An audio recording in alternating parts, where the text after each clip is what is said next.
whatever you do, don't fall asleep. Welcome to Talking Horror with Jamie and Nikisha. Hi, I'm Jamie. And I'm Nikisha, and this is Talking Horror with Jamie And Nikisha, where we share our love for all things scary and talk horror through the lens of human behavior. Well, welcome everyone. Welcome. Nikisha was laughing at me because I was fixing my lighting to look less dead, but maybe I should have left it because that would have been appropriate. It's more on brand, you know what I mean? Yeah. Like, look more dead. You have the Welcome nice to the podcast. Exactly. We are your undead hosts. Come on. I love it. I dig it. That's for the people who are watching us on the YouTubes and can see us. Hi, YouTube. Jamie did it. Right. What's Hi. Don't give any comments about my lighting and how I look. Thank you. You look great. You look appropriate as always. So they can get over it, but keep watching us because today we are talking about the 2026 supernatural film, Hokum. One of the members of staff is missing. What do they think happened to her? Go home. Well, you still look like your passport picture. Demons do exist. It's just people with closed minds. Can't see them. I literally was going to say that. I was like, as producer Brian said before we started, don't get hooked. Don't get hooked. Right. Well, this movie was written and directed by Damian McCarthy, and it stars Adam Scott, Peter Coonan, David Wilmot, Florence Ordesh, Michael Patrick, Will O'Connell, Brendan Conroy, and Austin Emilio to round out the cast. Heavy spoilers. If you have not seen Hokum, we will be going through the entire plot. Even if you have not seen it, get on the ride with us, y'all, because we're going to take you through it step by step and give you all of our commentary on it. And Jamie is going to hit us with those trigger warnings. So I'm going to give it to her. Indeed. There's a lot, so beware. There is gun violence, depictions of attempted suicide by hanging, other dead bodies, witches, references to substance use, specifically mushrooms, murder, what is it? Like murdering a pregnant woman. Pretty bad. Child abuse,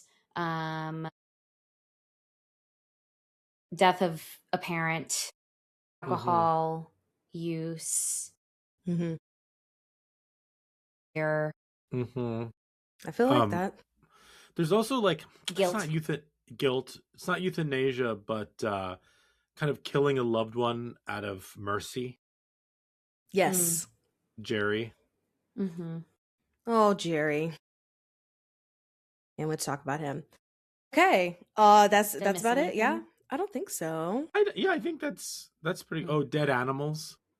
Oh yeah. Did you say that? Yeah. Animal death. Yeah. Yeah. At the beginning. Yeah. Cool. So there's a lot going on. Right. Not cool. There's a lot going on there. So if this might not be for you, that's okay. We got other podcasts you can listen to, like other episodes you can listen to of other things. But if you're ready to rock with us, I'm going to give it to producer Brian for a couple of words before we begin.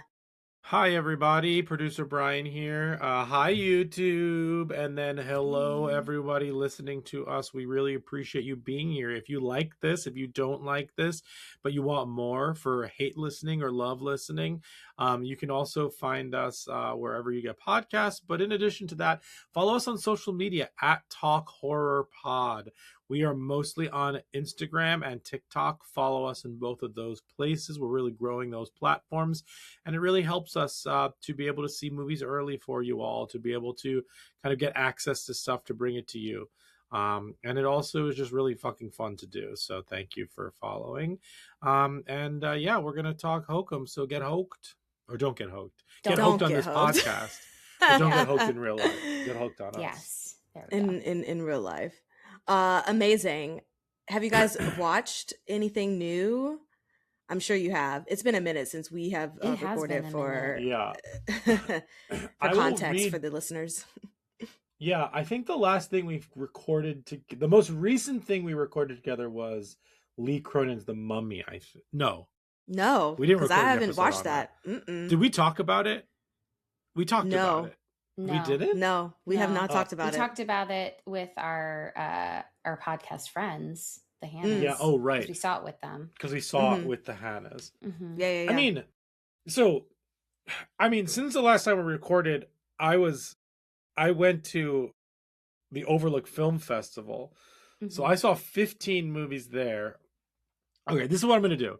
I'm going to read through my Letterboxd, but know that I did reviews on almost every single one, and they're still coming out. So you can follow us on @TalkHorrorPod on social media and see my reviews of those there. And then once we get to the ones that Jamie and I recently watched, we'll stop and talk about those because those are the interesting ones. So this is what I saw at the Overlook Film Festival in New Orleans. I saw Obsession for the second time. I saw Exit 8. I saw Never After Dark. That movie fucks. It's amazing. I saw Goody Goody. I saw Leviticus for a second time. I saw Chili Finger. I saw Family Movie. I saw Saccharine, which comes out this month. It's the new Natalie Erica James movie. She did Relic. That movie fucks. I saw Affection. That comes out this month. Wasn't a huge fan, although Jessica Roth is spectacular in it. I saw Hokum for the second time. I saw Suffocation, No Breathing. It's just Suffocation. I saw Great New reference, Group. though. I saw Holy Boy. I saw Parasomnia, and I saw Marama. Marama was very good. I would highly suggest that to people. I think that came out, or it comes out this month. I forget. Then Jamie and I saw Lee Cronin's The Mummy. Get Mummied. Okay. Thumbs down. Then I watched the Shark Attack film on Netflix, Thrash. The last 20 minutes of that movie are fucking crazy, and it's doing stuff in a Shark Attack movie I've never seen before, but everything before then is just run-of-the-mill Shark Attack stuff. There's a hurricane, the town floods, sharks come in. The run-of-the-mill Shark Attack movie, but then the last 20 minutes are nuts, truly crazy. Then Jamie and I watched Predators. Okay. Yeah. A rewatch for me. Yeah. Yeah, it was the first time for me. That was fun. That's the one with Adrian Brody. Nice. Then I saw Hokum for the third time. Jamie saw it for the first time. Mm. And then we obviously watched the classics, Crank and Crank High Voltage. What? We watched the two Crank movies. Because somebody just gotta get cranked. I've never heard of those movies before. Wait, the Jason really? Statham movies, Crank? No. Mm-mm. Oh, No they're clue. very So silly. it's basically the movie Speed, but in a person. So in the first one, he has to keep his adrenaline up or he'll die because they injected him with some nanotechnology or whatever. Okay. And the second one, they replace his heart with a machine, and he's got to stay he's got to electrify it to make sure that it'll wear out every hour. It's fucking, they're nuts. They're nutso movies. Crank. Okay. Then Jamie and I watched. Then I rewatched Jamie watched for the first time, and I rewatched Forbidden Fruits. And then yes, I did watch that. Jamie we both watched Exit 8, so that was my second time. Then I watched the period piece, The Yeti, and classic. And then I watched Monkey's Magic Merry-Go-Round, and then I watched Hoppers. Oh, okay. What a wide variety. Wide variety. Yeah, let's talk about the ones that Jamie and I watched. So you want to talk about Forbidden Fruits? Sure. Unless we're not gonna cover it. Oh, I think that's a good one to cover. Yeah, I think we should do Forbidden Fruits at some point. No, I think you're right. Okay. Yeah, I haven't seen it, but okay. And then then we watched Exit 8, which is based on the video game. Mm-hmm. Okay. Was that worth it? Yeah, I think so. It's being considered one of the best video game adaptations. Oh, nice. Which I will say is not saying much. There. I mean, the bar is Well, the low. bar is not high, right? Yeah. But as somebody who's like watched the playthrough of the game and has played like a similar type of game where it's like you're going through the same room over and over again trying to find anomalies, I think that they definitely captured that like tenseness, and also that like you have to have this like keen eye to kind of find things. But Yeah. you kind of do that when you're watching a movie anyway. You're always trying to, especially a horror movie, where you're like trying to get ahead of the movie of like, when are they going to scare me? Whether like I'm looking out for all of these things. And I feel like they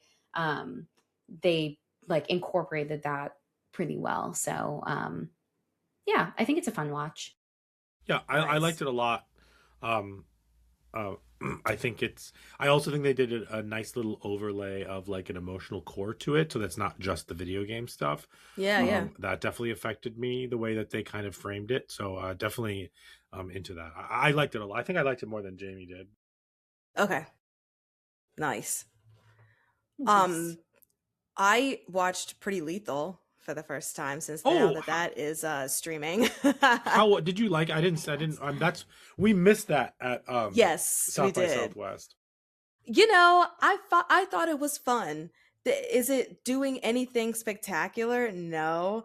I didn't realize Maddie from Dance Moms was in it because I guess I really wasn't paying attention. Looking at this cast, like, what? Yes. I thought it was just good fun. If you want a good lighthearted comedy, horror with a little bit of ballet, if you're into that, then I think it's a good thing to just kind of have on and say that you watched. I wouldn't say go stop what you're doing and watch it, but I was in the mood and I had a good time. And maybe you kind of just have to be in the mood. But yeah, it was just that makes a lot of sense. Fun horror. Yeah, it was fun. It was just a fun, lighthearted horror movie. And I text my friend, how we like it. just how we like it. And a horror comedy, I'll say, because it was very funny to me. And I text one of my friends who's a dancer because I'm like, oh my God, Maddie from Dance Moms is in this horror movie, and her first thing was like, I'll only watch it if she dies, and I'm like. Tell me how you really feel. Yeah, that's great.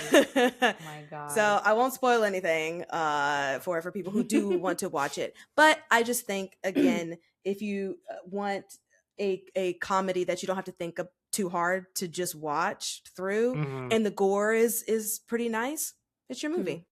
It's a pretty nice score. That's pretty good. Nikisha, I have an important question for you. Lord. Have you been keeping up your letterbox? Brian, you already know the answer to that. And you know what? I thought about it right after I watched Pretty Lethal. I'm like, I need to put this in my letterbox. Because what's going to happen is you're going to forget about it come our December year in review episode. And you know, it's going to make a list of like, it's going to make one of those lists of like perfect laundry folding movies. Yes, actually, that's so true, because I do love a good thing to put on while I am folding clothes. Yeah. So you're correct. That is that Pretty Lethal fits that bill exactly to a T. But other than that, I have literally been running around all of New York City, so I haven't been able to watch anything, and I've just lived vicariously through all of Brian's posts of like, watch this, don't watch this, watch this, don't watch this. I'm like, okay. It's keeping a mental list. Yeah, I still have I have so many screeners that I still need to watch. I forwarded a lot of them to you all too, but like I'll get to them one day. Yeah.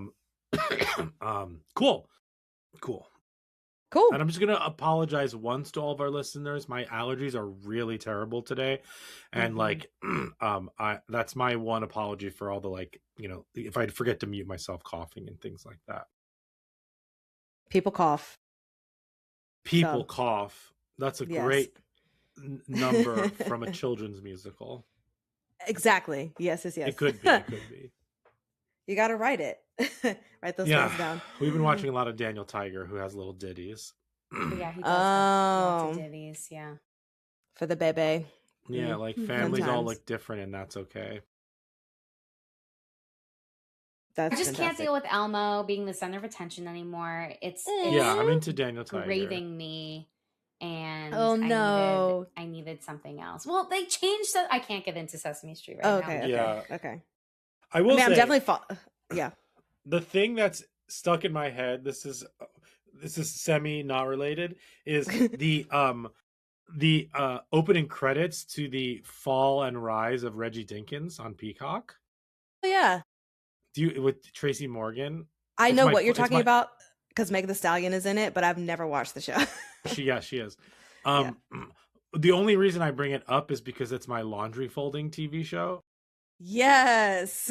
And it's and the rise and fall of Reggie Dink. It's just like it's so fucking catchy. Anyway, Bring back sorry. theme songs because that is a thing Yeah. that is like being kind of left behind as we move forward and aside. But I Agreed. agree with you, Brian. I love a good theme song and put words to it, not just an instrumental I want track. lyrics. I need Not just lyrics. like da da da da da da da Right. boy. Da-da. Like it's gotta be like sometimes some crimes go slipping through the cracks. You know, like you need a story. I need a story.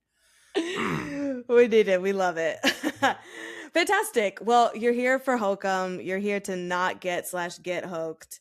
And we're gonna give it to Get you. hooked on Hoke. Get hooked on hope.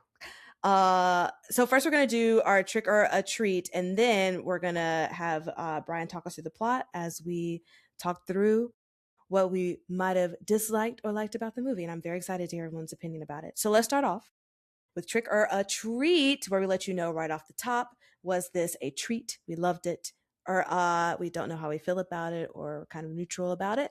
And trick, it just probably wasn't for us. Trick. Treat. So Jamie, you first, trick or a treat? This was a treat. Yes, Brian, a trick or a treat? This is an absolute treat. A definite treat. I've seen it 3 times. Obsessed. And 3 for 3 treat for me. So very excited because I'm glad you actually got to see it. I know. Right, because for those who haven't listened to our South by Southwest, I was in line to try and go see Hokum, like everyone else and their mother who was trying to see it, and I couldn't get in. But it's So okay. rude. So rude. Do they know who I am? I'm part of Talking Horror. Jeez. You're so much more than that.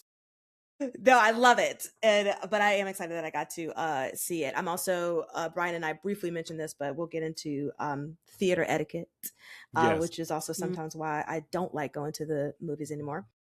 Mhm. But great. So I'm going to kick it off to Brian, and we're going to start this Hokum talking thing that we do on a podcast. I don't know what I was trying to say, but words came out. Yeah. That talking thing. Yeah, totally. That talking thing. All right.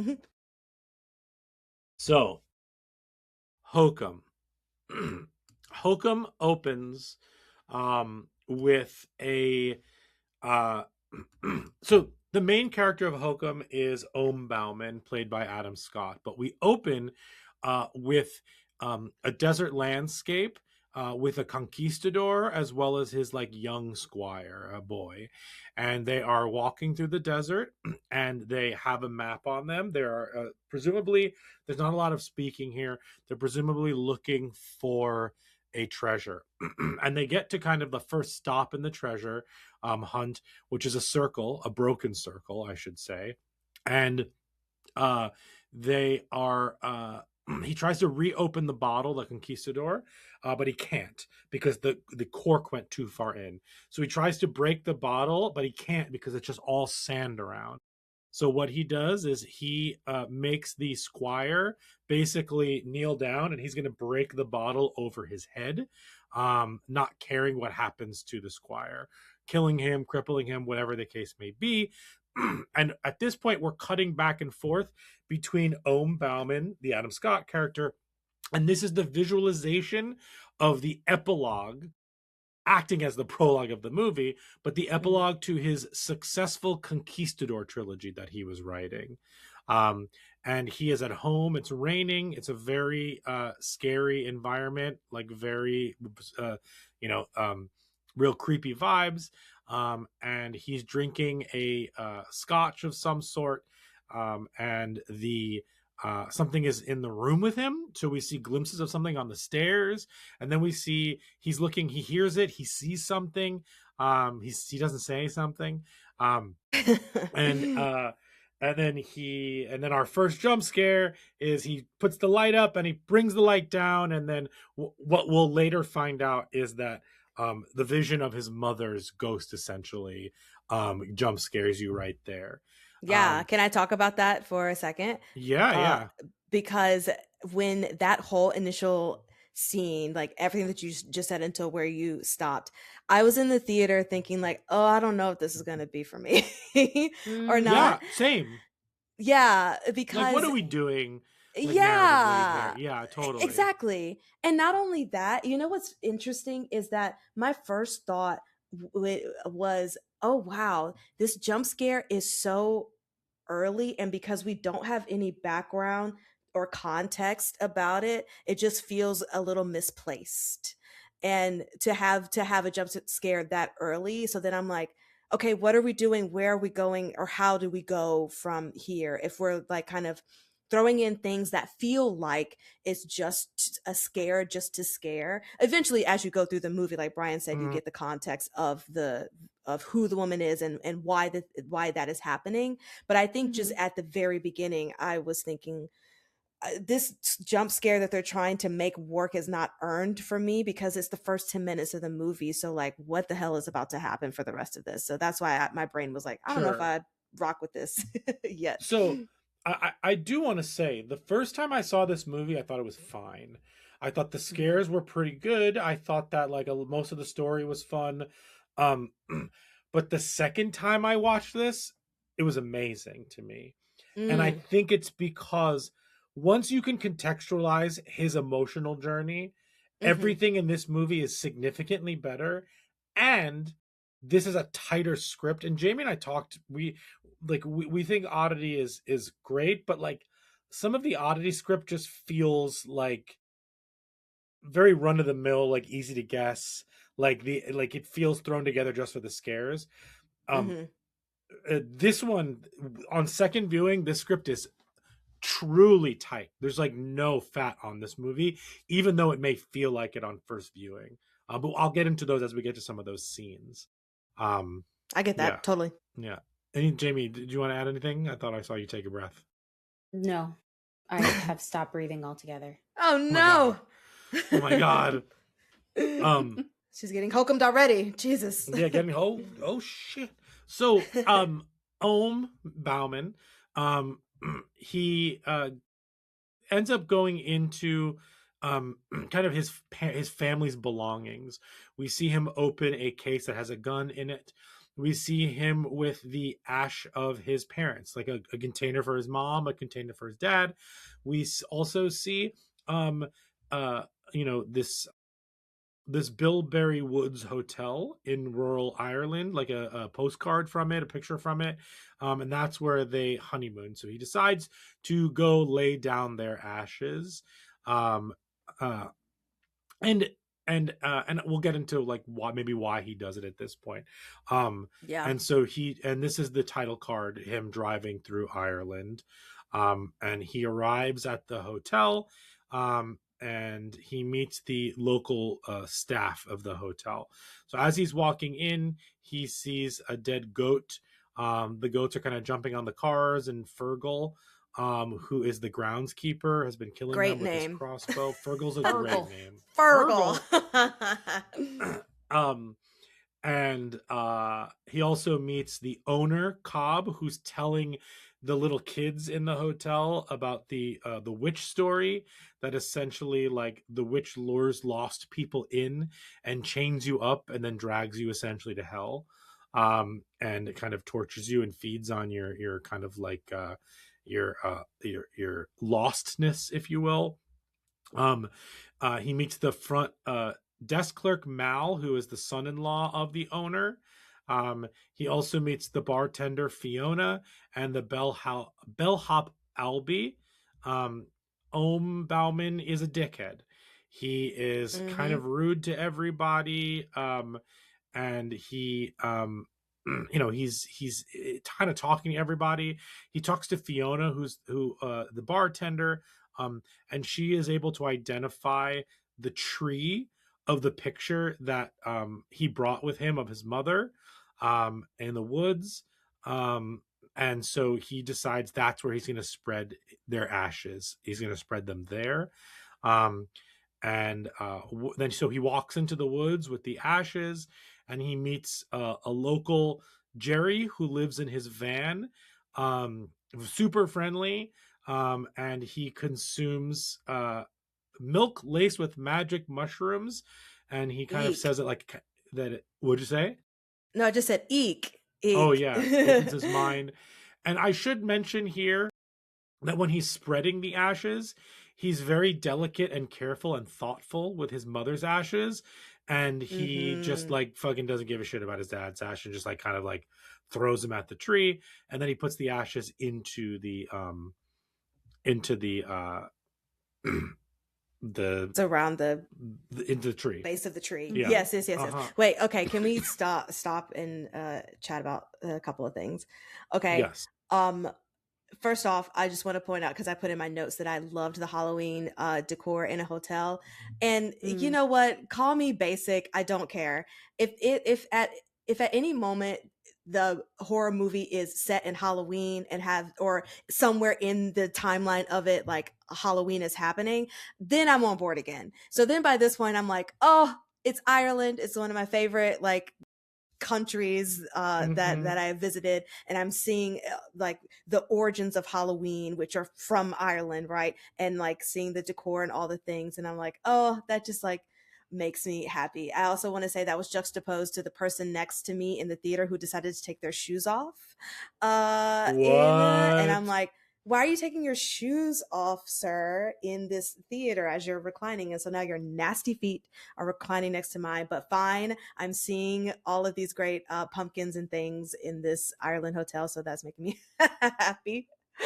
Also, those little like wooden like children, dolls? like Yes. the dolls are incredible. They're great. I also put that aside. Yeah. I like the doll figurines. And Yeah. I think us as Americans need better slang words, because anytime a European uses the word crack for fun, it just makes me happy. And I'm like, we'll have a good crack. We'll have a good crack. Yeah. Because we were talking about the Halloween party, I think that they were gonna have. But yes, I just wanted to point those things out before we went further into. Yeah.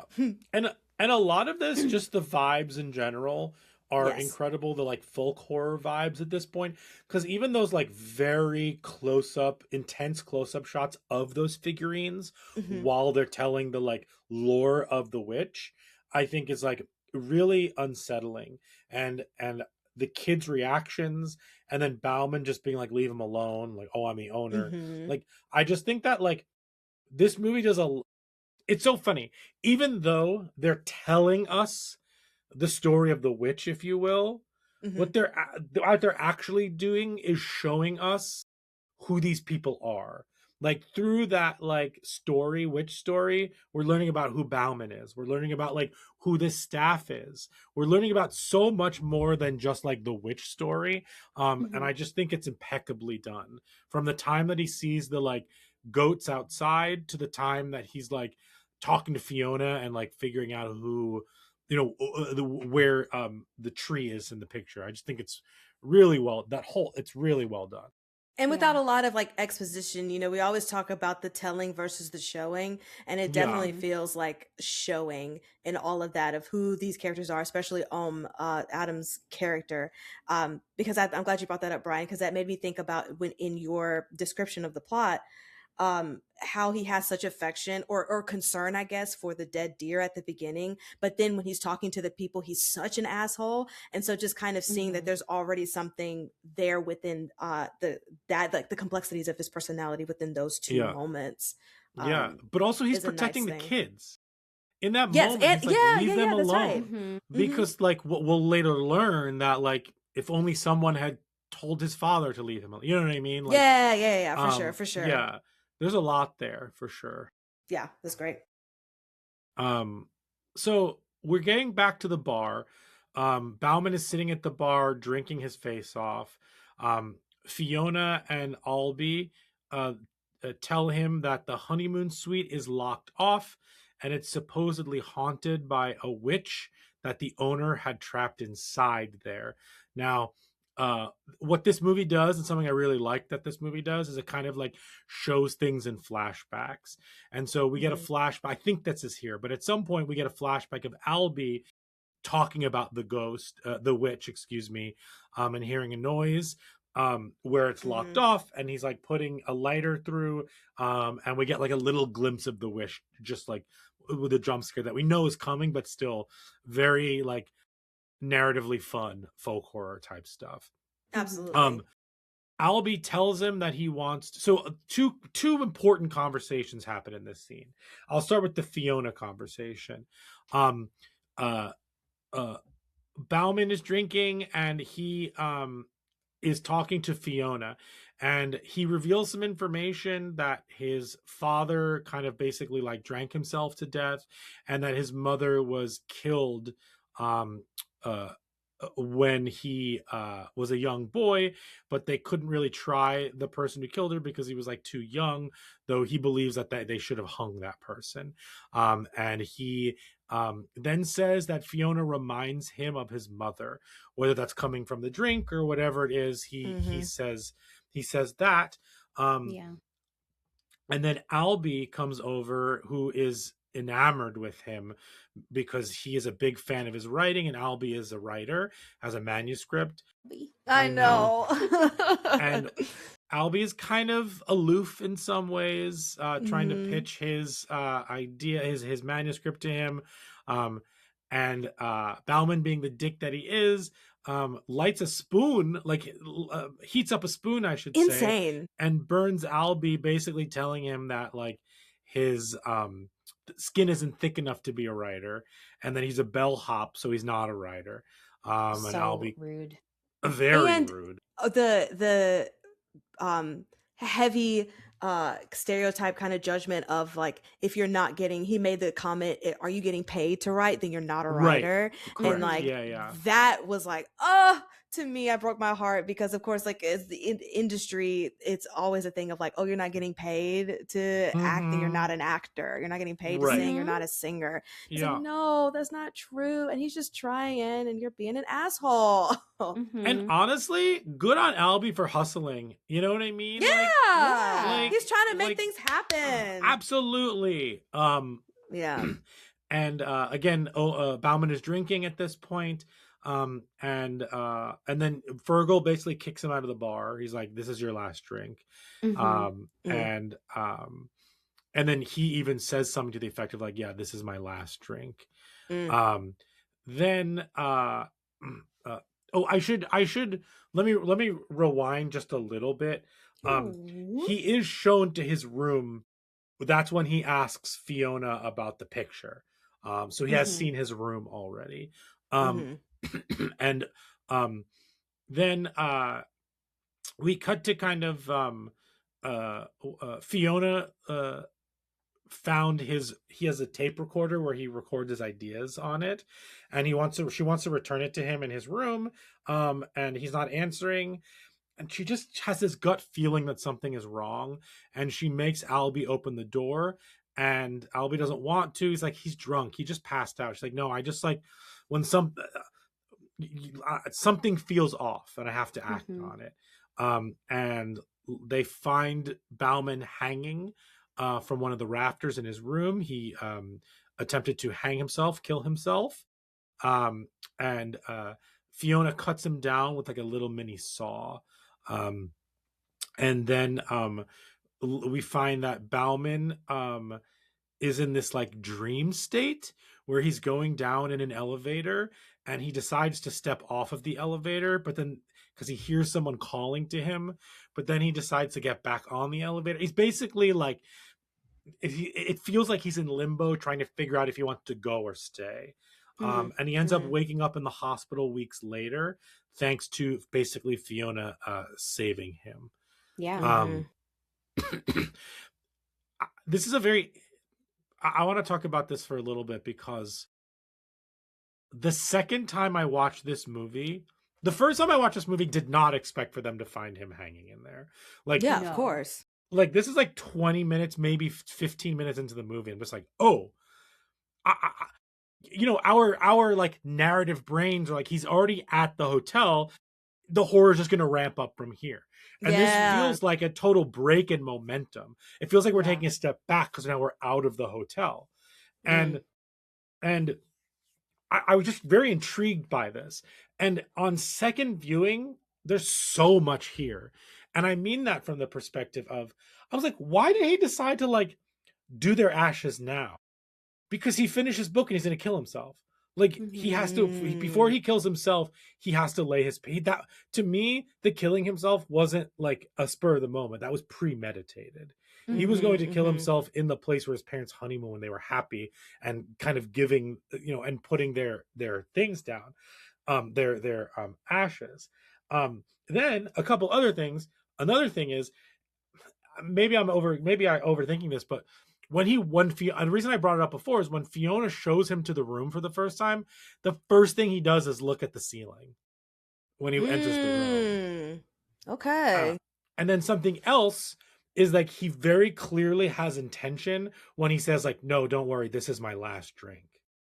Like right. And then he makes that comment about like the person who killed his mother should have been hanged. You know, like there's so much here that you just don't hear or see the first time because you don't fucking think he's going to kill himself 20 minutes and try to kill himself 20 minutes into the movie. Exactly. Because like that just feels like something that someone does at the 11 o'clock hour and someone saves him. He's like, oh, I shouldn't have done it. That doesn't feel like something that happens as like almost exciting action of the movie. And you know, it's fascinating that you say that because obviously all that is true. You don't think about that when you're watching the movie for the first time because you don't know what the result is going to be or that scene is going to be. But it's nice that those Easter eggs weren't a thing that then makes you think, oh, is he about to hang himself? You know, like it's so subtle. Yes. Those things were subtle enough to where it's still a surprise when we get to that scene, which is really nice.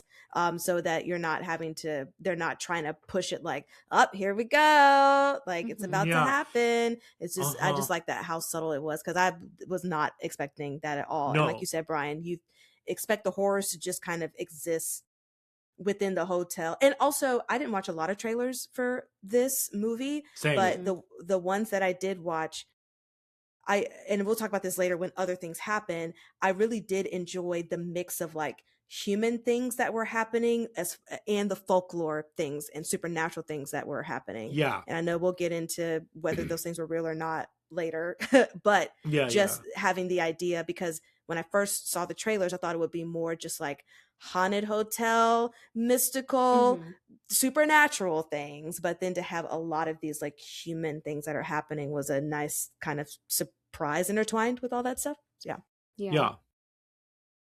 Definitely. Yeah, definitely like shocking. And I feel like this director, as I'm sure we'll get to, like has a very specific like tone, but I feel like it just like is immediately dropping us into like, if this is how we're starting the movie, like what the hell else is going to happen?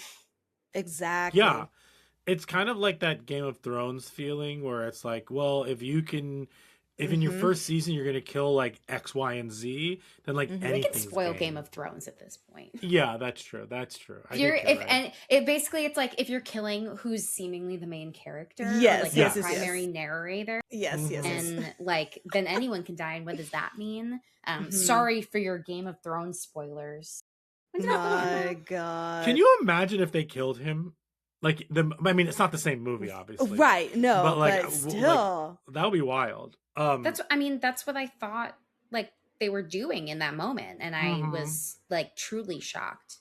Yeah. I mean, there's a world in which the rest of the movie could have just been him in that like limbo state That's You know what what I I thought mean? Oh, they were Yeah. true. starting to go with. And then it like pivoted and Mm, he wakes up in the hospital and I was like, I have no idea where this is going.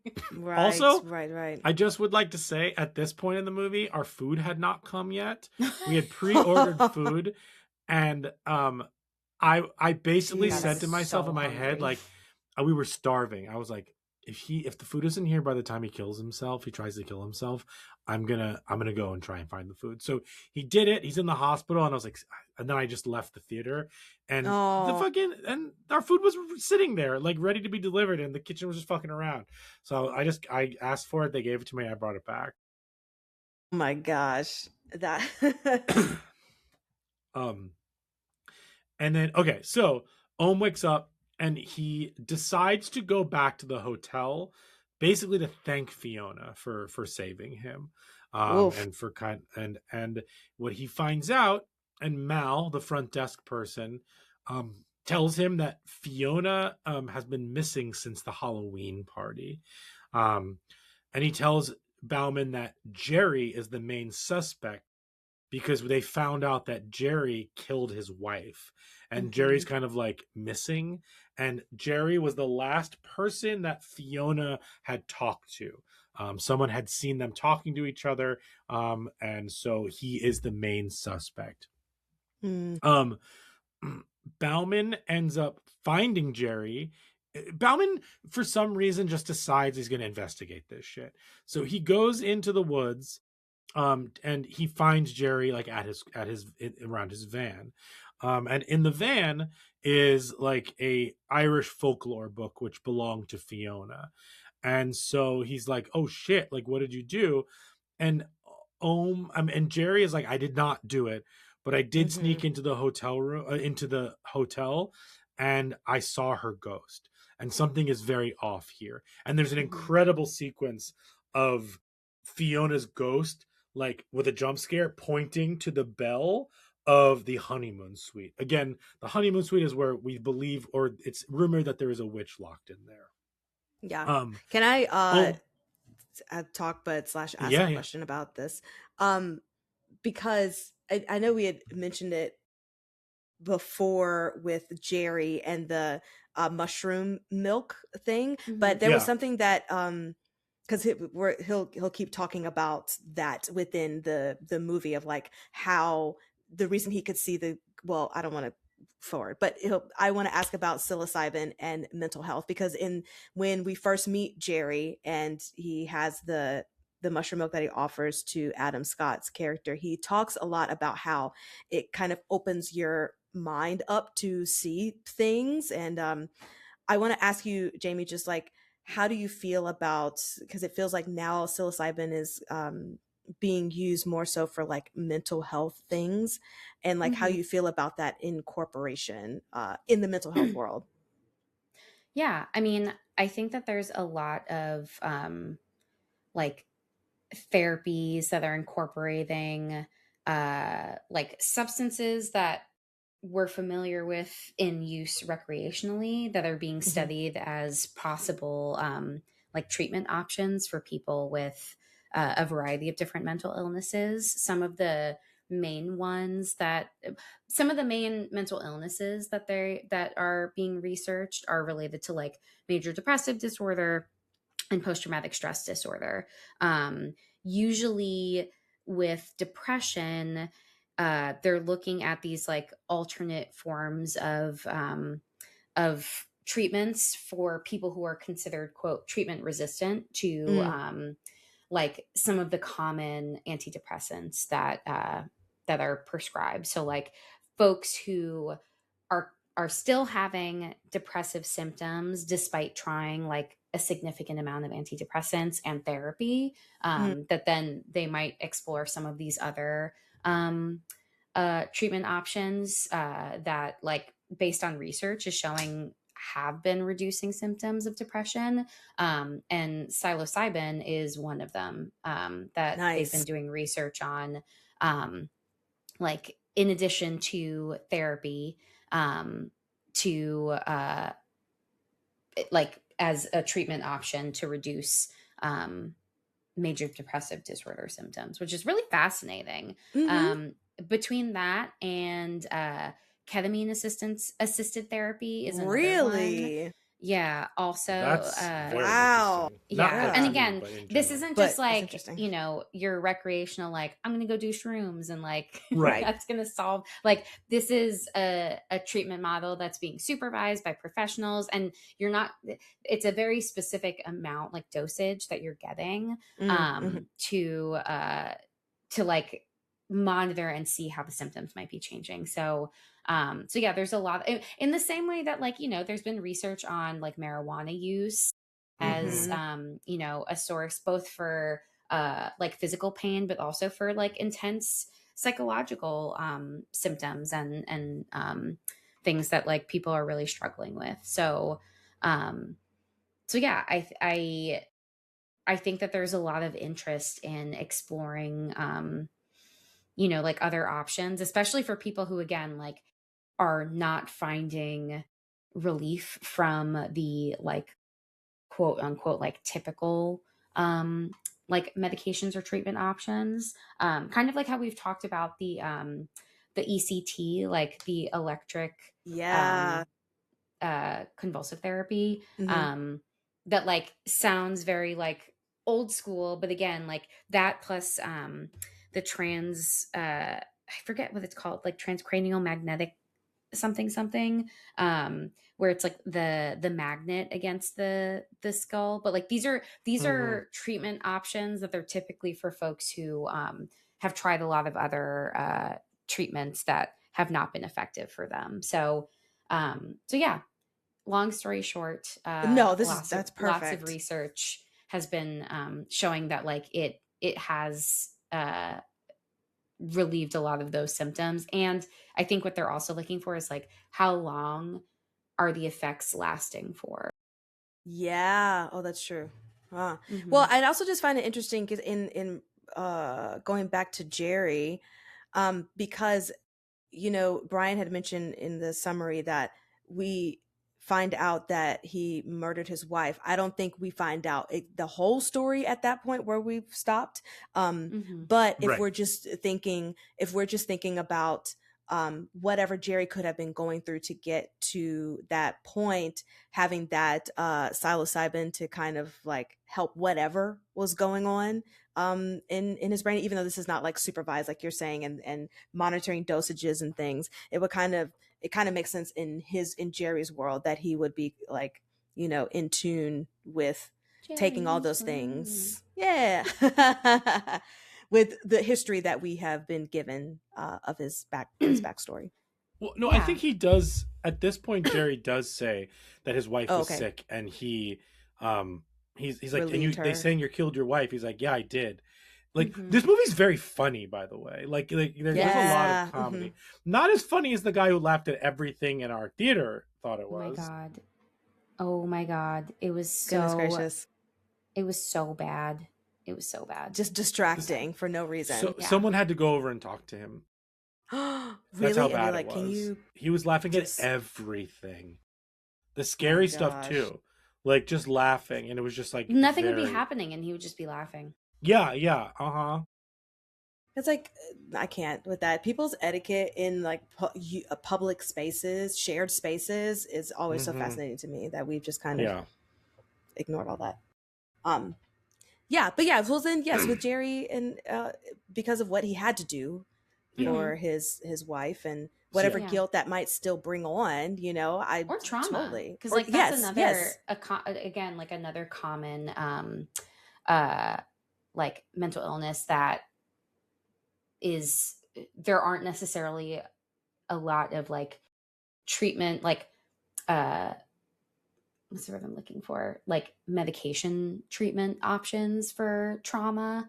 And so like something like psilocybin is a possible treatment option for somebody who's struggling with like significant PTSD. yeah, absolutely. And someone who just kind of feels like a random in the midst of the story. It's like, well, you can piece together like why he's wanting to help Fiona and all the things with like Hmm. the information given. But yeah, Um right. So yeah, Jerry says that he killed his wife because she was sick, and he kind of like did it. She asked for it, and it was a mercy killing in some ways, so she could go out on her own terms. So they decide, with the hotel kind of closed for the season, Bauman and Jerry break into the hotel to investigate. Bauman is very interested. He's very involved. And at some point somebody asks him, like, why are you doing this? I think Jerry does. And he's like, because I'm doing this for Fiona, because she saved me, and I feel obligated to do this for her. Fergal ends up apprehending Jerry, knocking him unconscious, while Bauman goes into the honeymoon suite because Jerry has the keys to go upstairs. Ohm sneaks into the honeymoon suite, where he has kind of visions of his mother, and this is where we find out that he has memories of he accidentally shoots his mother by accident with his father's gun while watching a children's television program, which is that like really scary bunny donkey thing. That thing was terrifying. Thank you. It was terrifying. That was definitely the scariest like visual in the movie. Yes. Sure. Yeah. Especially with the whole screen, like kind of just popping out of nowhere. It was loud. It was bright. Yeah. And that the whatever design for the little rabbit thing was fantastic because it was horrifying. Yeah. That's right, kids. We don't play with fire or guns. Just like, and also like, the movie did just enough to show us what happened without like over explaining it a million times. They show it, and then they have the bunny just like clarify it, or the donkey, whatever it is, clarify it with that letter. And so so we find out that, which explains why he was very vague about who killed his mother earlier with Fiona. And explains a lot of this movie, the guilt that he feels. That's why his mother is haunting him, because it's his guilt. And the ashes of like with the dad and the mom, and we find and as Bauman had mentioned earlier, his dad never forgave him. I think he says this to Fiona. His dad never got over it. What we learn is he never forgave him, and he drank himself to death and treated Ohm very, very poorly. Another reason why he was like, it was a kind of a throwaway, but protective of the kids, being kind of like terrified by the witch story. And another thing with him wanting to save Fiona, because it's not just about her saving him, but going back to when he said that she reminded him of his mom. Yes. So it's kind of like part 2 of how can I save my mom? Yes. Because I couldn't before. Yeah. Yes. And we'll get to more of that for sure. We should also mention that Fergal's entire family works for the local police. Yes. Although like Fergal at one point is like, at this point is like a red herring for having done it. Which like, it's too early in the movie for like us to know who done it. And so then Mal arrives to get Ohm from the honeymoon suite, and they start to leave, and then Bauman's like, what's that dumbwaiter? And Mal's like, no, don't do it, like there's nothing down there, it's fine, there's nothing down there. And he's like, fine, let's go. But he pushes the button, and it comes up, and there is Fiona's body in her rabbit costume. Mal ends up locking the door on Ohm in the suite and flees the hotel, essentially. Can I say something about this part of the movie? Yeah. Because I still was so focused on the witch that in that moment, it didn't immediately register for me that he locked him in there, because like this was the evidence that, he was the one that murdered Fiona. And I definitely was like, is he trying to get away from the witch? Sure. Me too. I said the same thing because it was getting like later, and it was like, does the witch come out at a certain time? Like, if you press and the that way button, that he was like, we gotta go, we gotta go, we gotta go. Yes. And I was Yeah. like, I like, oh agree. God, like something terrible, like the witch is gonna come out, and like Yep. I am scared. And then Yep. you see her body, and it's just like, holy shit, like. And then that guy just leaves him like with a dick. And then it's like, oh no, he's not just a dick. He's actually a murderous dick. A murderous dick. It was a really well acted beat because I the first time I watched it, I felt the same way. And at that point, we haven't seen the witch yet. Well, like at that point, Baum hasn't seen. No, we only have at this point we've only seen the witch in Albie's retelling of him kind of seeing it, and it's very, very like vague. Yeah. So yeah, again, one of those moments of like you're thinking about, okay, the witch is in the back of your mind, and you're like, okay, she has to come out at some point. But in that moment, it wasn't her. It was, you know, a human doing a heinous act to another human, and it's just like, is this even going to be supernatural, or is it just going to be like, you know, awful people doing awful things? So it was like awful people doing awful things. So it was that was very surprising. But I agree with you, Jamie. I was like, the witch is about to come. She's coming. So Bauman is trapped in the room, and he finds his tape recorder on Fiona.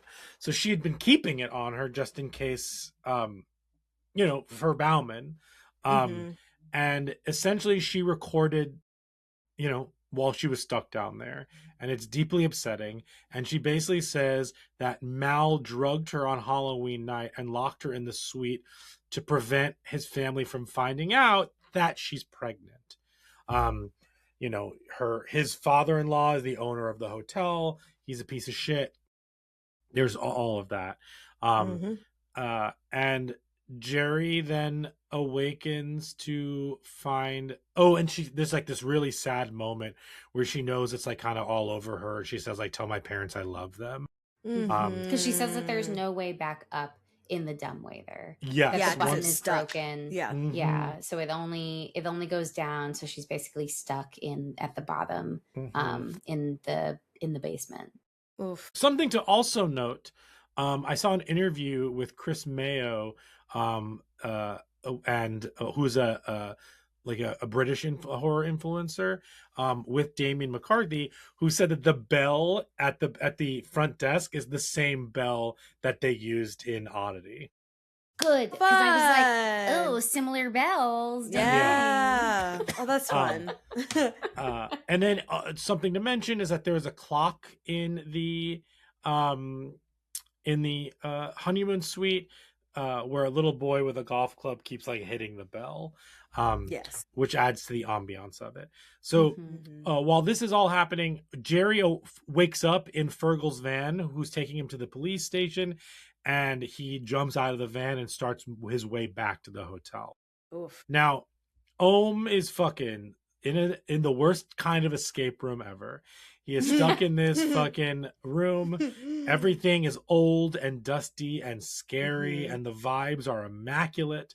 Apparently the set was like fully built, and Adam Scott like was always like very uneasy in it because it was like very real to him. Love that. He's struggling to find a way out. There's a door underneath one of the desks, but it's locked from the outside. And he is looking around. What'd you say?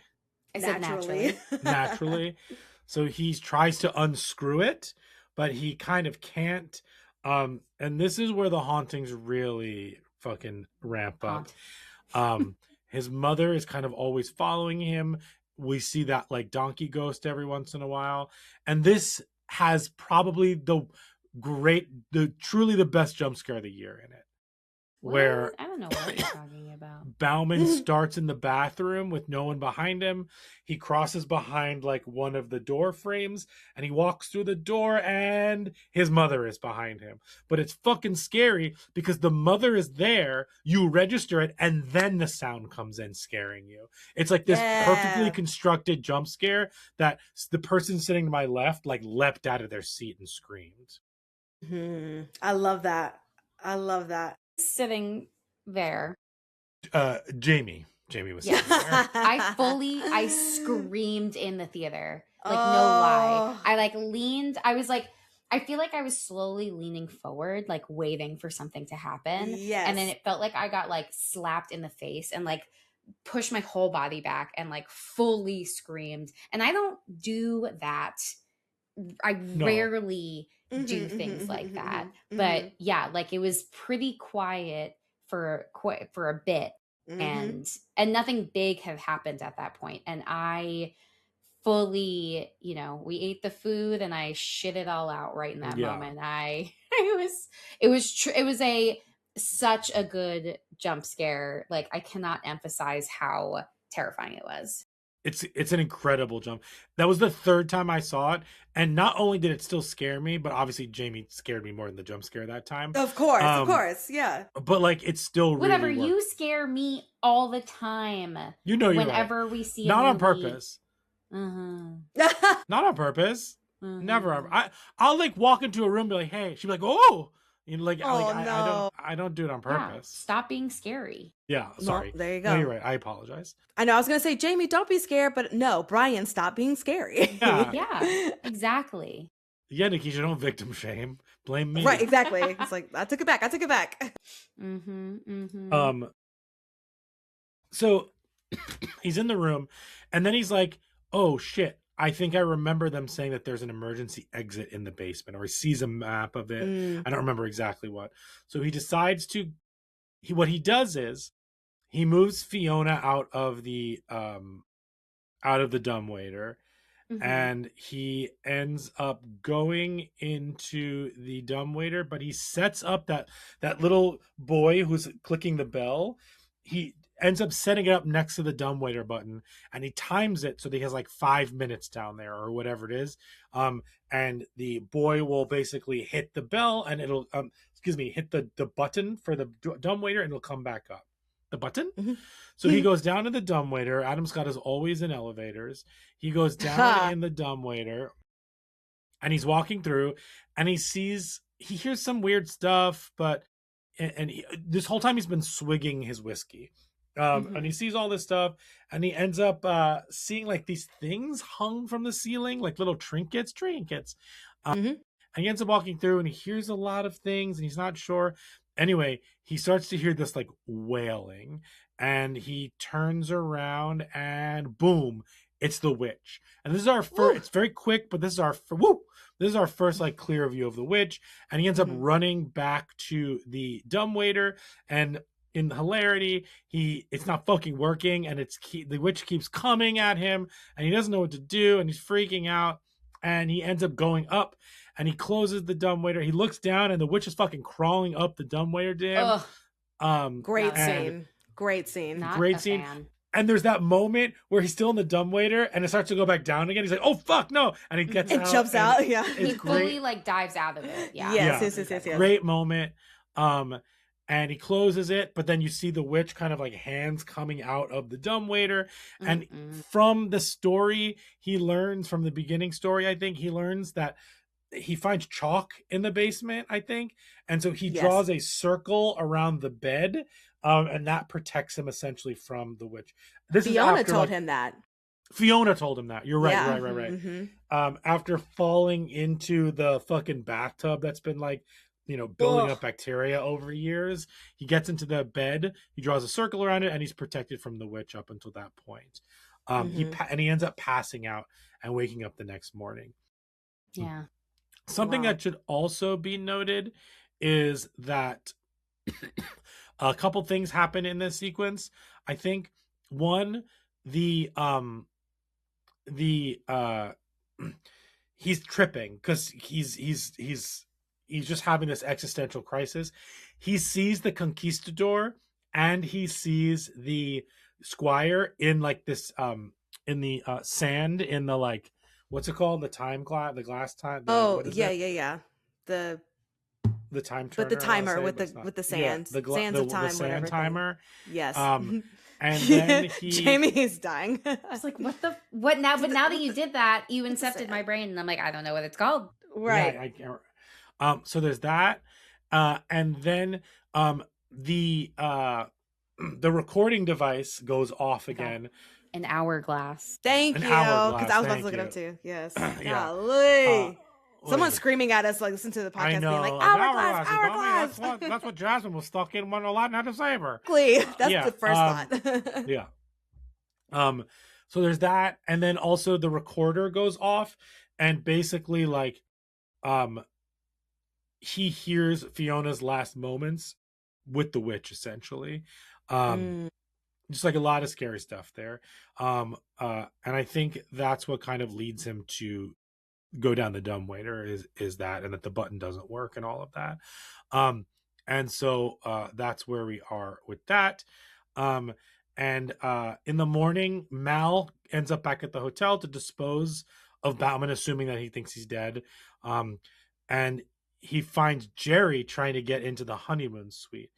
And so there's this incredible scene where Jerry is like questioning Mal about why he came back to the hotel. And he was just like trying to get a picture of his family. And Jerry's like, I don't know if I believe that. But Jerry's also like bleeding. And Mal's like, you got to leave. Like, you got to get out of here. Did you say that he jumped out of the... Yeah, he jumped out of the van. Yeah, he jumped out of the van. And at the same time, Bauman realizes that he could do the bell. As a reminder, that's the bell that the ghost of Fiona pointed to. So he starts ringing the bell, and it breaks. So Jerry can't hear it, because there's a little window in the honeymoon suite that he can look out, and he sees that his car is there with Jerry in it, because Jerry took it from the woods. And so he is trying to ring it, and it breaks. And he's like, fuck. And so Mal is watching Jerry kind of walk back to the car, and then he comes back in because he forgot the keys. It's this very tense, like 5-6 minutes. Great sequence. And finally, Jerry drives away, and Mal's like, oh, thank God. First of all, I don't know why Mal didn't just like hold the bell while Jerry was walking away, but like whatever. Mal's an idiot. And then obviously. Right. And then Jerry comes back in, and he surprises him. He scares him. He's like, when something doesn't Fiona always told me that like something feels off, follow your gut. And that's when he asks before him, that, like, he comes inside because he didn't have the keys. Right. And he goes out again. Yeah. And it's then like he jump scares him. Yeah, it's like whole back and forth. And that's when he questions him about like, why did you come back? And then Ohm finally gets the bell working again, and he hears it.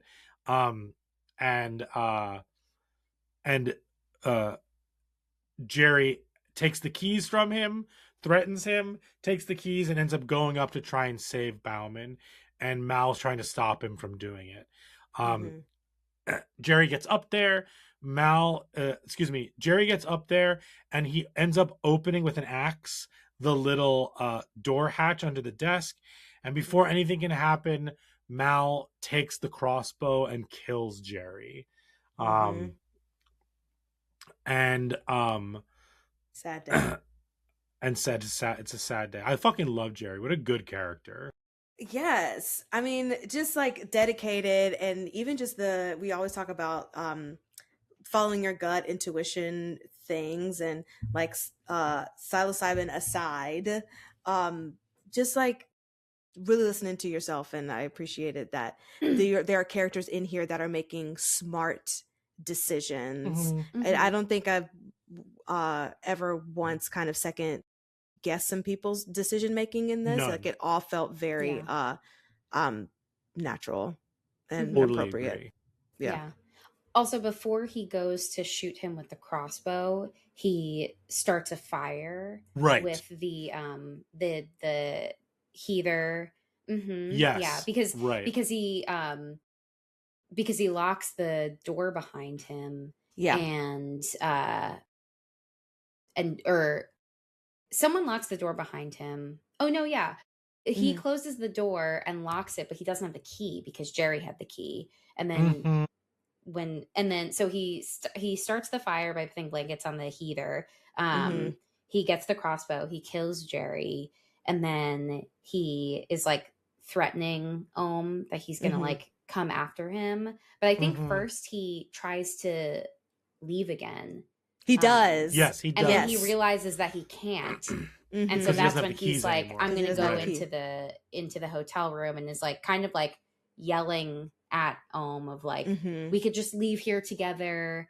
It's Mhm. fine. And Ohm hears and takes the keys from Jerry off of Jerry's Mhm. body, and then gets back into the elevator and goes back down. Yeah. Down. So he Yeah. flees into the basement. Mal chases him down there. Um, and what first happens is that the witch is down there, obviously, and Bauman hears the witch, and Bauman starts to draw a circle around himself, but does not finish the circle, and the witch basically gets him and chains him up. But then Mal is down there looking for him, and Mal in that trinket, kind of like the strings with trinkets on it, which I think are supposed to be like trinkets from everybody that she took, essentially. Yeah, um yeah. the keys were on there. So he's Mhm. trying to get the keys out and he can't, and then he is basically taken by the witch as well. So the witch starts to drag him into a door that is newly created, that is going to be dragging you into hell. It's dragging him, but the thing is that now Bauman is sitting on the ground in his broken circle, crying, being consoled by his ghost mother. And he's basically crying to her, I'm sorry, it was an accident. I didn't mean it. And she forgives him in a way that's very interesting, in that she like gives him a hug and taps his like, it looks like she's tapping his heart. But what Mhm. and she might be, but what she's also Well, she doing also is says that she knows. Like, I Yeah. think that that's a Yes. really Consoling. important thing to note, Mhm. is like he's so apologetic, and like truly is like has been beating himself up over this his entire life, and is Mhm. devastated. And his mom is like consoling him and is like, I know, and like it's okay. And like Mhm. he's been carrying the weight of this, but it's like self-imposed, Yes. like he's holding that very, very much like guilt, right? Like Yeah. Mhm. we are not imposing guilt on other people. People individually have to recognize like where they might have done something wrong and hold themselves accountable. So like if you're carrying that guilt with you, that means that you are trying to like reconcile with having made some kind of mistake or error that you are trying to like absolve yourself from or work Mhm. through. So no one is like putting him in this position. He Mm-mm. is putting himself in this position, which I think is really fascinating. Talk Yeah. further about it. Get into it, Yeah, because I had a no. question about this exact thing, and why do you feel like we have to kind of self-impose those things, and the fact that you said that he's carried this with him for so long. So this is like Mhm. years of build up into this moment Decades. where decades, yeah, to where he Yeah. is like, I don't even want to live anymore. Even if we're going back to, the Mhm. initial Mhm. suicide attempt, it's like it feels kind of in this way too, because he doesn't finish the circle either. He's like, you know what, I found Fiona, like Jerry is dead, maybe I just need to kind of go with this witch. Mhm. So yeah, Mhm. can you just like elaborate on why you feel like we kind of self-impose? Yeah, I mean, I think there's a couple things. I think when we feel guilty, like we're essentially taught like we take accountability, we apologize, and then we like try to do better, right? Like that's like, our guilt is serving the purpose of forcing us to reckon with the decisions that we've made or the things that we've done, the people that we've hurt, and taking ownership over that, and then actively trying to like commit ourselves to making better choices. um I think where some of that can not necessarily like happen in that way, is like if the person that you have wronged is not able to absolve you Right. of your guilt, right? Like Mhm. he doesn't have his mom to like tell him it's okay in real life because she's dead. And so like we're seeing this happen with the ghost version of his mom, but like And he he's doesn't just even been have. carrying.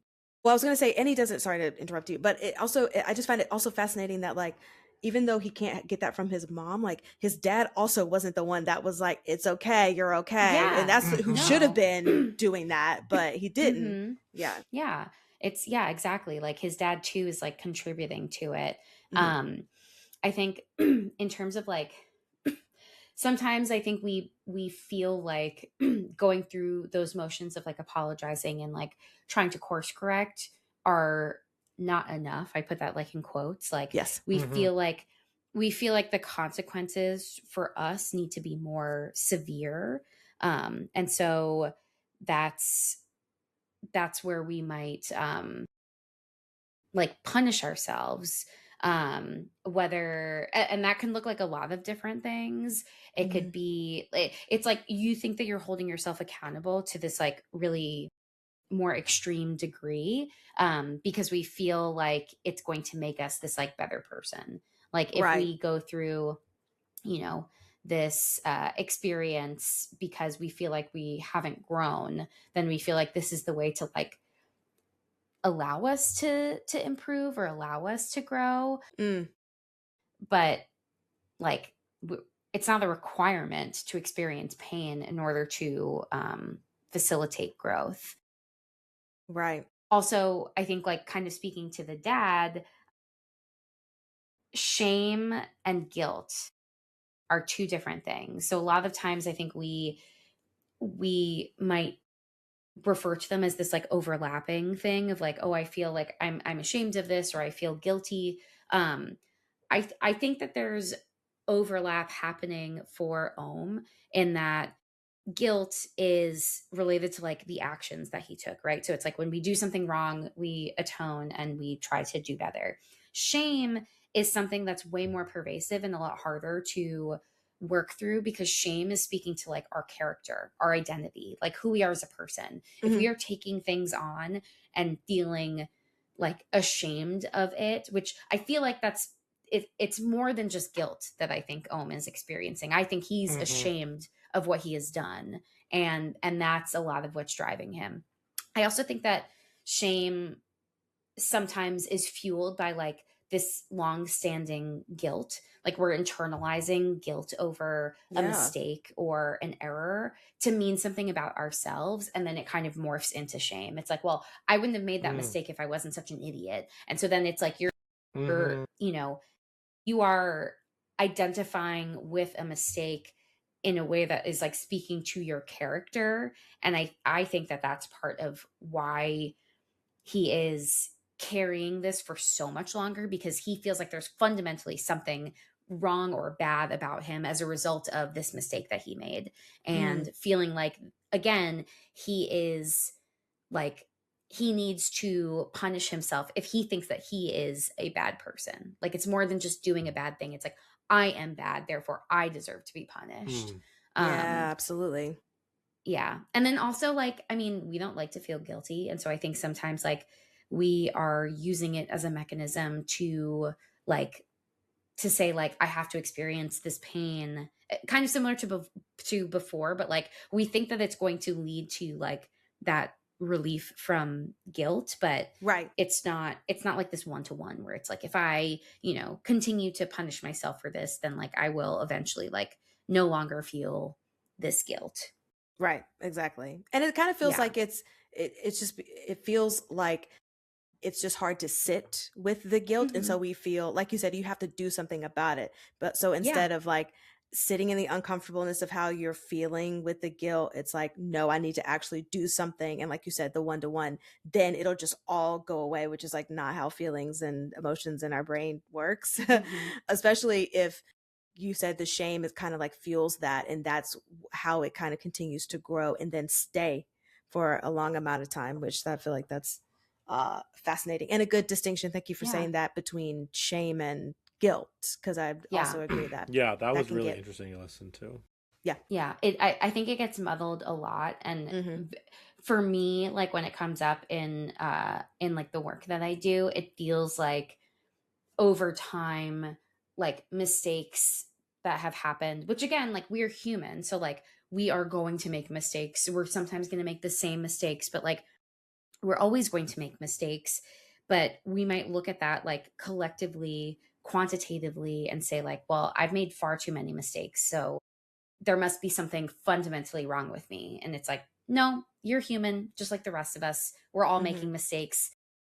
Either there's something fundamentally wrong with every single human, which maybe, or we're all just operating, you know, with the same stuff, right? Like we're going to make mistakes. Right. We're you know, we're not robots. But I think it also speaks to why he is like, he's so mean and just like shitty in the beginning. Like he's mean to Albie. He's dismissive to everyone. He's like, keep me away from that part. He's like, oh, you're doing a party? Like, can you put me in the room that's the farthest away from all of the noise? Like he's just such a fucking grump.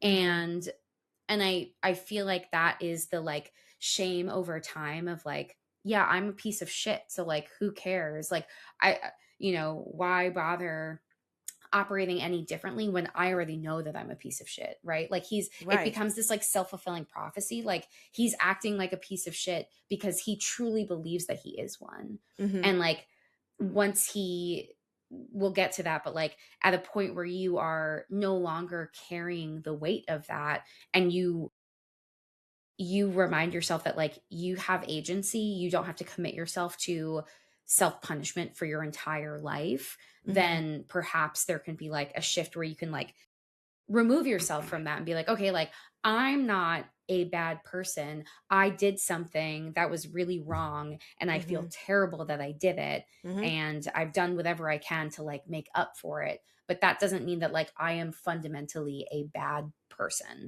Exactly. I love that. Yeah. That's great. The end. Cool. Just kidding. Not the end of the movie. Not the end of the movie. So Ohm has this moment with his ghost mom, and she consoles him and forgives him, or he forgives himself. And as she's kind of like tapping his heart, what she's actually doing is tapping where he has the mini saw still from when Fiona saved him.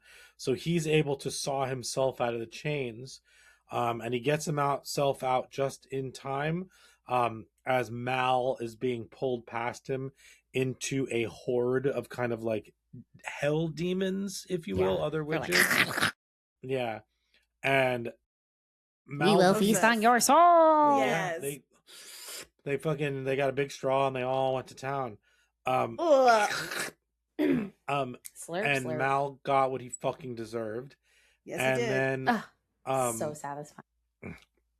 And then Bauman cuts down the actual keys as and he escapes. Did you say that the keys like end up on the trinket, little trinket things? Then he ends up going back upstairs, but he realizes that the hotel is burning down, and he starts to try and get out, and he passes out. But then Fergal is there, but Fergal can't really see him. But then you hear a voice, which is Fiona's voice, saying "help," and basically gets Fergal's attention.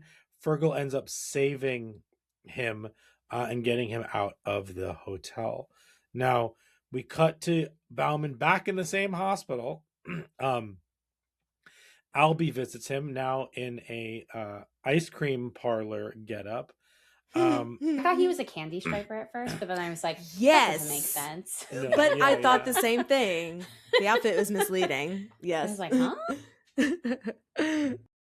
Albie tells him that they found Fiona's remains, but they still think that Mal is missing. And then Albie actually admits to having vengefully spiked Ohm's whiskey with Jerry's mushroom powder before he kind of went upstairs when he visited again.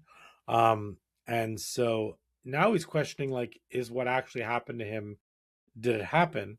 But then he notices that he still has rust on his wrists and bruises, consistent with kind of where the chains were.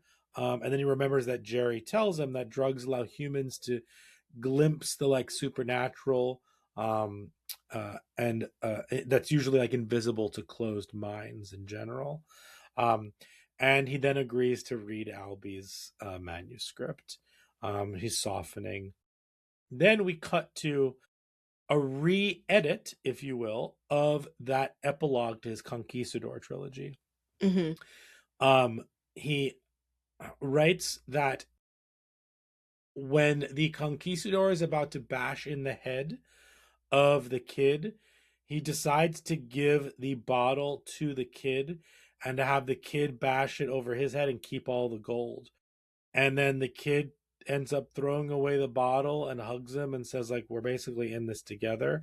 And then the bottle lands next to a, goat skull, I'll say. And then the movie ends. That is Hokum. Yay. And what a beautiful like representation of healing your inner child and coming together with it. And I thought that was just so sweet of just like this is him really embracing like his younger self and like forgiving himself. Well, no, it's about him forgiving his father. Oh, I took it as older him, and I think it's both. It's both. It is subjective, both. Brian. It could be both. So especially because he's talking about. I know you're going to give your thesis statement on this, but I'm going to give my counter thesis statement before you even go. Because we were talking about like the comments that he makes about how like they should have hung this kid, right? And so like him kind of processing this younger version of himself. Obviously the kid in the beginning is an innocent, but I don't think he's even able to like make that connection until the end of the story. Because that's why we are appalled when we're like, oh my God, like this guy's going to randomly kill his kid. What the hell's going on? But I think that is also, like it's at the end of them like embracing and being like, we're in this together is like, you can't cut off this part of you that is like, that you don't like we are all together, you are one, as the substance tells us, that he can't get rid of like the kid version that holds all of this guilt for what he has done. And that is this moment of like, he can finally accept his whole self, guilt and all. Yes. That's beautiful. End. The end. Now your thesis. So I saw it as the movie is about him forgiving himself through his mother, and Fiona helps him essentially on that journey, both when she's alive and in the afterlife. The witch is there because it represents the witch is taking away lost people. And he ends up not being lost by getting that forgiveness from his mother.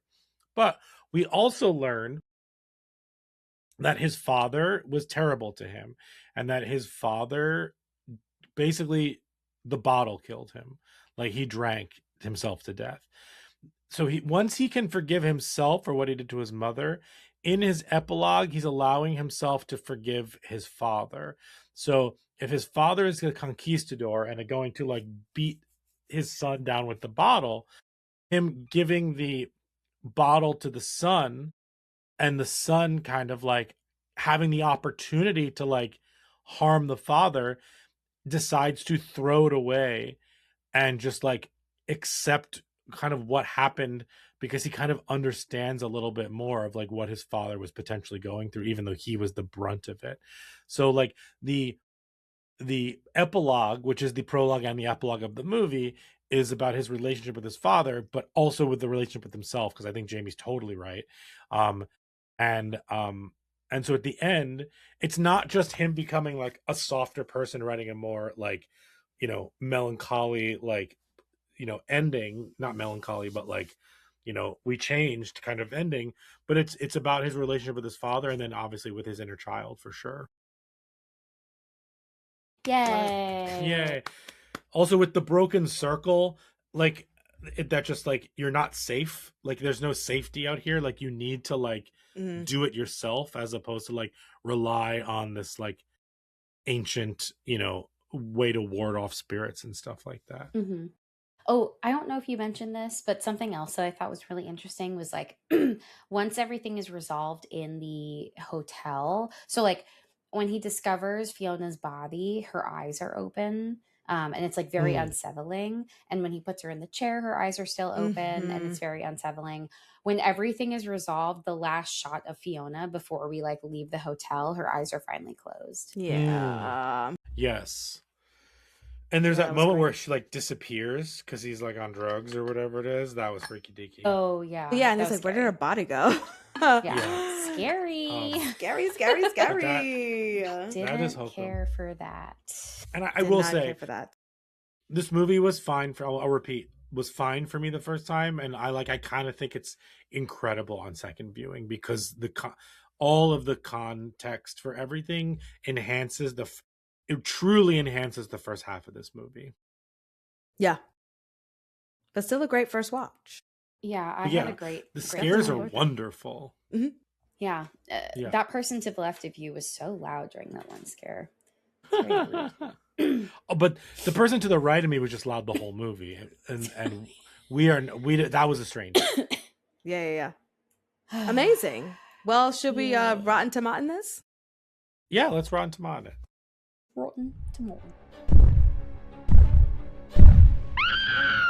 It's the Rotten Tomatoes game. All right, what do you think this has on Rotten Tomatoes? Jamie, let's start with you. 92. Nikisha? I was going to say 93. It's an 87 Okay. Rude. with an 83 popcorn meter. Double Fascinating. rude. A classic haunted house story enriched with atmospheric folklore and perfectly timed shocks. Hokum further solidifies writer-director Damon McCarthy as a modern master of horror. I mean the perfectly timed scares in this are pretty good. Mm-hmm.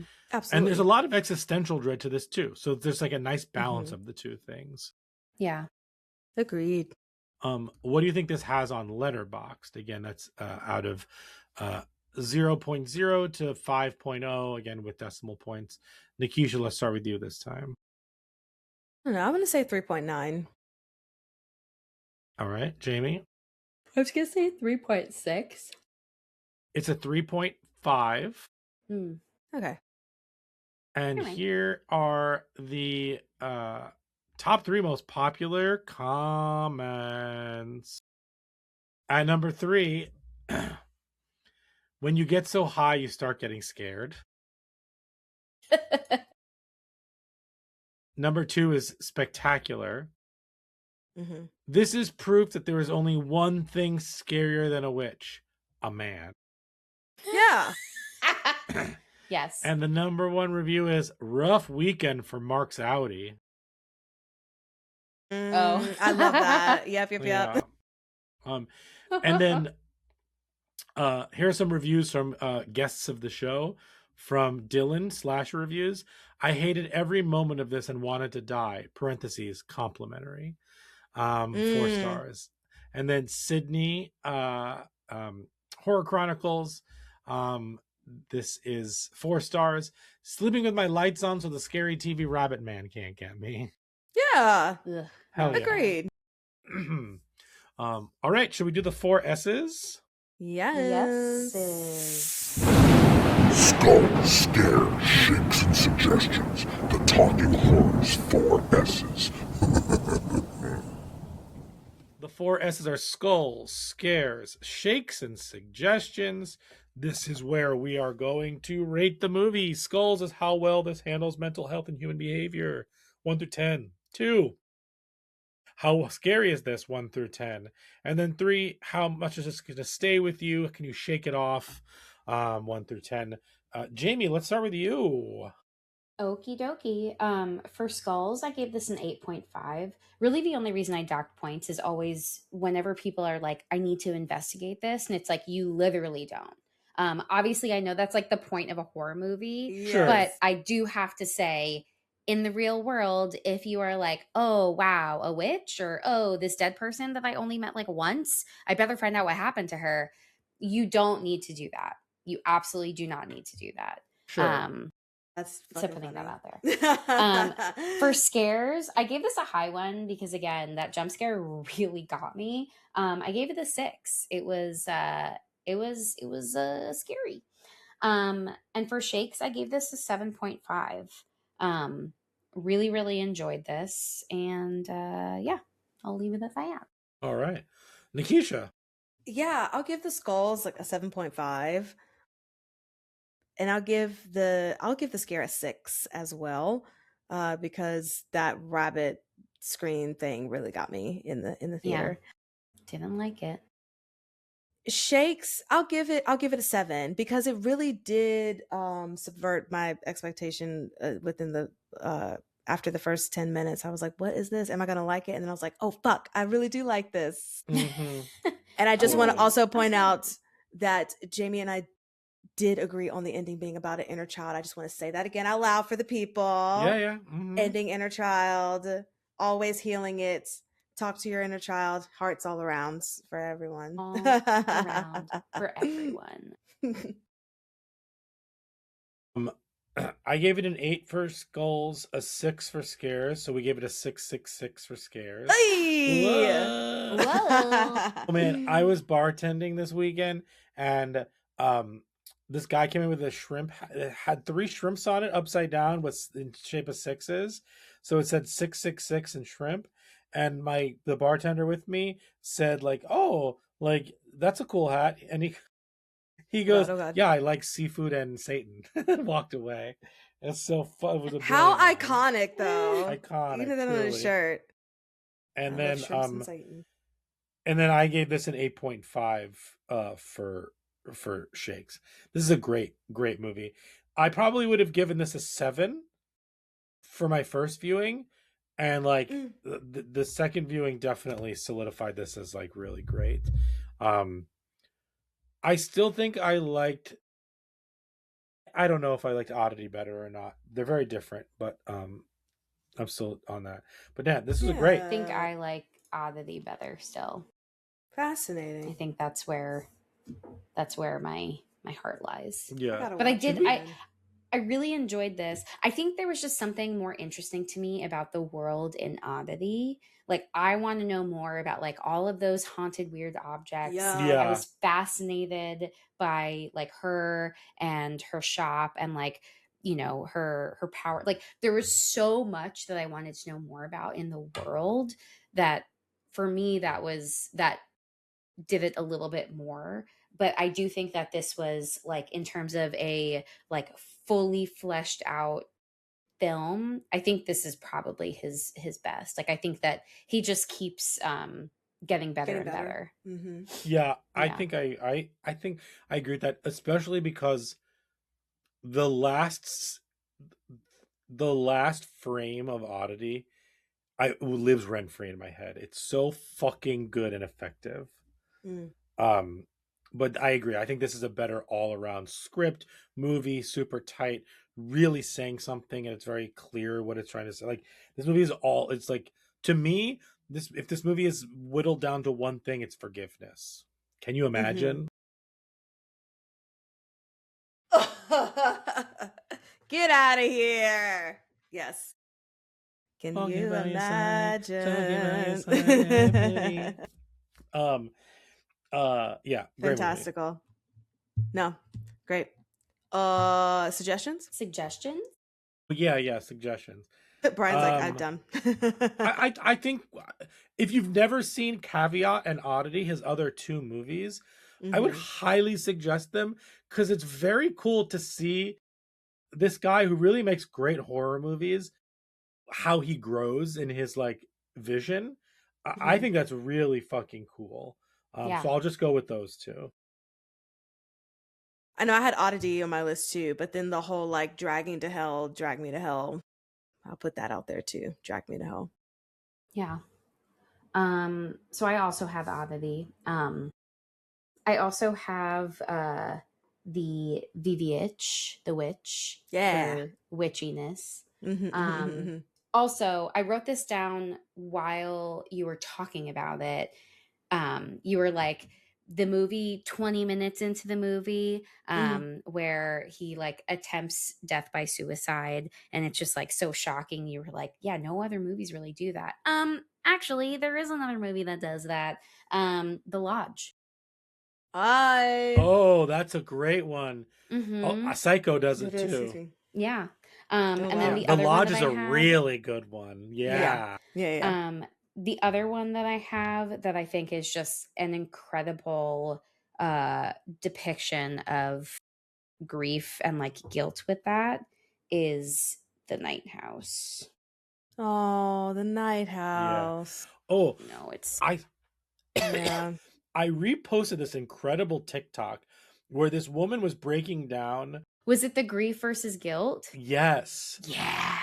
I reposted I saw it. that. I saw your repost and I watched the whole thing and I was like, that is so fascinating, which is why I think I had that thing in my brain. Well, I'll let you explain what it is before I just jump ahead. Yes, please. Just, like in a nutshell, this woman was basically breaking down the fact that like grief was such a big theme in horror movies over the past like 10-15 years, and it feels like it's breaking a little bit into guilt. And what's interesting about guilt versus grief is that grief happens to you and you need to deal with it. Guilt is something you put upon yourself, so it's a more interesting like active thing that you're doing in horror movies. And she listed Hokum and like I forget what the other ones were, a couple more recent ones that are more about like the guilt you place on yourself and how that manifests in the horror around you versus the grief manifesting. And I just thought it was a brilliant take on like where we may or may not be going with horror movies now. That's awesome. I think that's why that was like in my brain about like, you know, what does it look like when we are the ones responsible for like our own misery essentially. And like the anxiety that comes with like us being the makers of our own fear or just anything negative. Because it's scary. It is scary when like things are happening to us and it's like, oh, this is like out of my control. But what if it's something in your control that you feel like is out of your control and you like can't like make sense of that, right? You're like, I don't feel like I have this in my control. Not that you know, guilt is something entirely in your control, but I think they're parts of it. Right. Well, like Ryan was saying that the video was talking about what you're placing on you as opposed to grief. It happens to you, which I also find fascinating because Brian also, you said the word in action. And as an actor, what is the better tactic to play or to pursue in a horror movie? Like, would it be the character who is dealing with guilt or the character who's dealing with grief? And I do think because you kind of put that on yourself, the guilt of it all can make for a more action forward character journey because you're trying to like figure things out.